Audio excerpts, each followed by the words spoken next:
Hello friends, competitive ఎగ్జామ్లో మనకి time చాలా ఇంపార్టెంట్. ఈరోజు ఈ వీడియోలో మనం క్యాలిక్యులేషన్ స్పీడ్ పెంచే 3 మ్యాథ్స్ షార్ట్కట్ ట్రిక్ని నేర్చుకుందాం. ఫస్ట్ ట్రిక్, లాస్ట్ 5 ఉన్న నెంబర్ని స్క్వేర్ చేయడం ఎలాగో చూద్దాం. ఎగ్జాంపుల్గా మనం 35 స్క్వేర్ తీసుకుందాం. ఇప్పుడు లాస్ట్ డిజిట్ 5 ఉంది కాబట్టి మన ఆన్సర్లో లాస్ట్ 2 డిజిట్ 25 వస్తుంది. ఇది ఫిక్స్. ఏ నెంబర్ తీసుకున్నా 25 వస్తుంది. ఈ ఫస్ట్ డిజిట్ 3 ఉంది కదా, 3 తర్వాత వచ్చే నెంబర్ ఏంటిది? 4.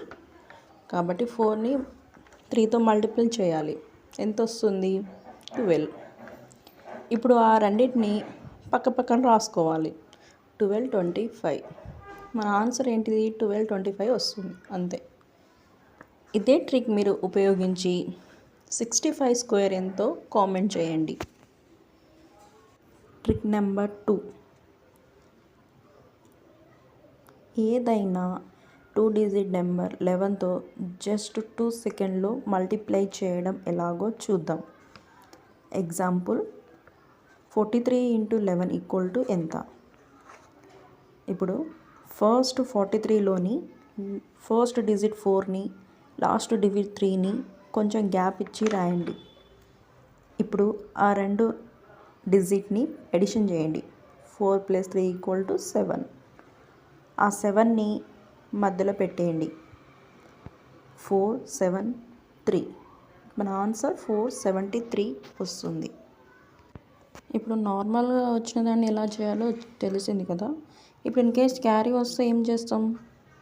ఎగ్జాంపుల్గా ఒకటి తీసుకుంటాం. 58 × 11 మన ఎగ్జాంపుల్గా తీసుకుంటున్నాం. ఎంత వస్తుందో చూద్దాం. ఇప్పుడు ఏం చేయాలి? ఈ 58ని సపరేట్గా రాయాలి. 5, 8 గ్యాప్ ఇచ్చి రాసేయండి. ఇంకా తర్వాత రెండింటిని ఎడిషన్ చేయండి. ఎంత వస్తుంది? 13. ఇప్పుడు ఈ 3 ఉంది కదా, 3ని తీసుకెళ్ళి 5, 8 మధ్యలో రాయండి. ఇప్పుడు 1 వచ్చేసి క్యారీ అవుతుంది. ఎక్కడికి వెళ్తుంది? 5కి ఎడిషన్ అవుతుంది. అది 5 + 1 = 6. సో మన ఆన్సర్ ఏమవుతుంది? 638 మన ఆన్సర్ అవుతుంది. అంతే. ట్రిక్ నెంబర్ 3, ఒక నెంబర్ని 5తో చాలా ఫాస్ట్గా డివిజన్ చేయడం ఎలాగో చూద్దాం.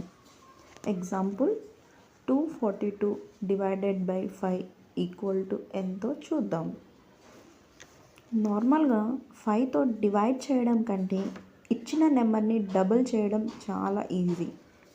సో 242ని డబుల్ చేస్తే ఎంత వస్తుంది? 242 × 2 = 484 వస్తుంది. సో ఇప్పుడు ఏం చేయాలంటే రైట్ సైడ్ నుండి 1 డిజిట్ తర్వాత పాయింట్ పెట్టండి. అంటే 48.4. ఇప్పుడు మన ఆన్సర్ ఏమవుతుంది? 48.4 వస్తుంది. ఇలాంటి మరిన్ని షార్ట్కట్ ట్రిక్స్ కావాలంటే సబ్స్క్రైబ్ చేసుకోండి.